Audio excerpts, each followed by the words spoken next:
Furup ani wari saba hore haina CM na phongdokhiba adu kuki village volunteers na mai hauna saukhre. Chief Minister N Biren Singh na phongdokhibagi matung ina maitai amadi kuki furup ani gi marakta wari sanaba hore haikiba wafam adugi matung ina kuki village volunteers na fish stall aduda wari saba yauraba kuki stakeholders kuki CSO amadi kuki village volunteers sing pungni funi pan ki manungda sangjarakadabani haina sumon samadi warning thaduna khangankhre hairi. Kuki Inpi Manipur Kuki Students Organization gi General Headquarters amadi Kuki Women Organization for Human Rights singa watanaramdana wari saba yaurba singi mathakta chairak piba amadi boycott tawgani haiduna Kuki Village Volunteers ki Department of Information and Publicity na thadorakpa cherol amana khangalakli. Social media pairiba singna leader singi mayokta pangang ngangba karem kathaina ba yumgi ahallaman singa punna yengba nungaitaba photo video staba nungaitaba wahaiwata wangang sanga kya semduna thagatpa sing tawdana ba amadi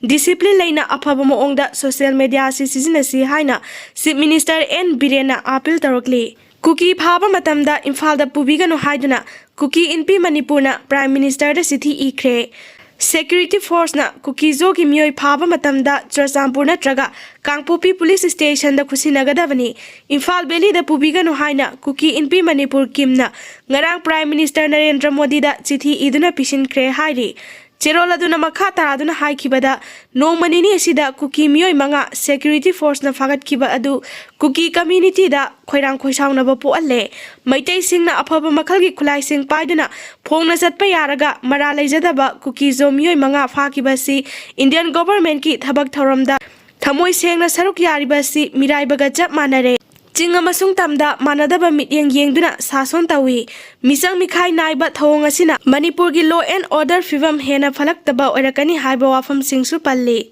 CAFNPD Minister L Susindro Yunako School gumba mada mingsanba mathau tare. Manipur lenga ki CAFNPD Minister L Susindro na Congress Party ki handak puthokiba Lok Sabha gi manifesto da yauriba wafam gi matang da phongdokhiba dugi matung ina mahak lariki mangal ningthina watpa mali manifesto da yauriba wafam singi wahanthok ningthina khangba ngamdabagi mami tai larik laisu hairaba miyoi singna ithorakpa wafam sing larik laisu haitaba miyoi singna loksinba ngamloi Yunako gumba afaba school amada mingchanduna wakhalok sing piba mathau tare haina Manipur Pradesh Congress Committee gi Legal Department gi Chairman Sanaujam Samsaran Singna Imphal BG Road laiba Congress babanda paumi singa unabada mahakna phongdokhibani. Gas cylinder black da mamal wangna yonba sing action lokhatlagani. Sak thongbada sizinariba gas cylinder black market da karbar tawriba singna yoningba mamalda yonbagi damakta sarkarna makhogi mathakta check tawduna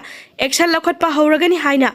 CAFNPD Director Robertson Asemna thadorakpa cherol amana khangalakli. Khubina sign tawraga lengak chalai khanbiganu English sentence ama fawba chumna artha hanba haitaba mina Manipur lenga ki cabinet minister oibasi khwaidagi mathong huktaba yamna ikainingai oiba wafamni.